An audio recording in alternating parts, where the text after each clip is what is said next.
So hello guys, welcome back. അപ്പോൾ guys ഇന്നത്തെ video എന്ന് പറയുമ്പോൾ എങ്ങനെയാണ് സാമ്പ് PC സ്കിൻ മോഡ് കയറ്റുന്നത് എന്ന വീഡിയോ ആണ്. അപ്പോൾ ഗൈസ് നേരെ വീഡിയോയിലേക്ക് പോകാം. ഗൈസ് നേരെ ഡിസ്കോഡിൽ പോയിട്ട് അതിൽ നിങ്ങൾക്ക് ആവശ്യമുള്ള സ്കിൻ മോഡ് സെലക്ട് ചെയ്യുക. എന്നിട്ട് ഗൈസ് അത് ഡൗൺലോഡ് ചെയ്യുക. ഇപ്പം ഞാൻ എടുക്കുന്ന സ്കിൻ മോഡ് എന്ന് പറയുമ്പോൾ ഇതാണ്, ഈ റെഡ് ഇതാണ് എടുക്കുന്നത്. അപ്പം ഗൈസ് ഞാൻ ആൾറെഡി അത് ഡൗൺലോഡ് ചെയ്തിട്ടുണ്ട്. നിങ്ങൾ അത് ഡൗൺലോഡ് ചെയ്തിട്ട് നേരെ ഫയൽസിൽ വന്നിട്ട് അത് ഡബിൾ ക്ലിക്ക് അടിക്കുക. അപ്പം വിൻഡ്രാർ എന്ന് പറയുന്ന ഒരു ആപ്ലിക്കേഷൻ ഓപ്പൺ ആയി വരും. അതിൽ നിങ്ങൾ മിനിമൈസ് ചെയ്തിട്ട് നേരെ നിങ്ങൾ സാമ്പ് ഫയൽ കയറുക. എന്നിട്ട് മോഡ് ലോഡറിൽ സ്കിന്നിൽ കയറുക.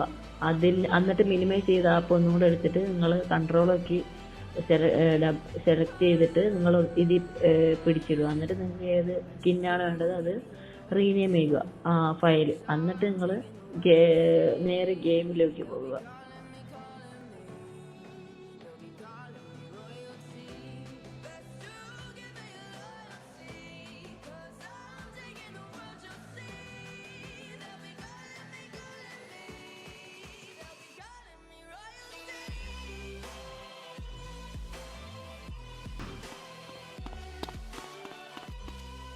അപ്പോൾ ഗൈസ് വീഡിയോ ഇത്രയേ ഉള്ളൂ. അപ്പോൾ ഗൈസ് നിങ്ങൾക്ക് വീഡിയോ ഇഷ്ടപ്പെട്ടാൽ ലൈക്ക് ചെയ്യുക, ഷെയർ ചെയ്യുക, സബ്സ്ക്രൈബ് ചെയ്യുക. അപ്പോൾ bye bye guys, love you all, take care.